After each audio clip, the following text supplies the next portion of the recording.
Сәлем достар, бүгін біз өте оңай әрі тез дайындалатын өте дәмді рогалики дайындаймыз. Видеоны соңына дейін қараңыздар.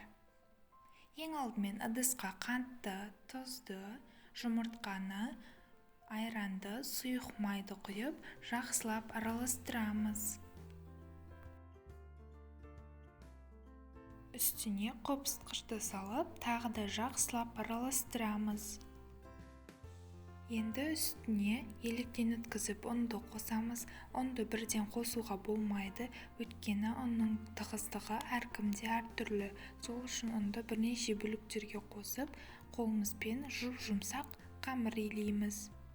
Біздің қамырымыз өте иілгіш, өте әдемі болып шығады. Енді бұл қамырымызды теңдей төртке бөлеміз. Барлығын домалақтап, әр домалақты жеке-жеке жайып аламыз. Енді жайылған қамырды бірдей 8 бөлікке бөлеміз.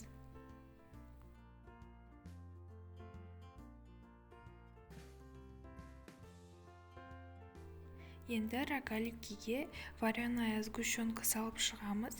Көп салудың қажеті жоқ, азғантай салсақ жетеді.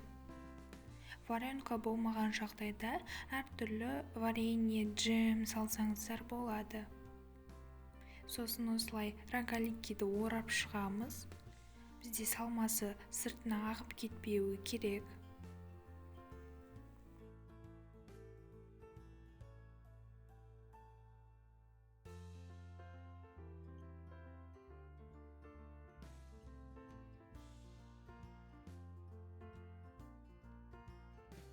Дайын рогаликилерімізді противеньге жинап, қызып тұрған пеште 180 градуста 15 минуттай пісіріп аламыз.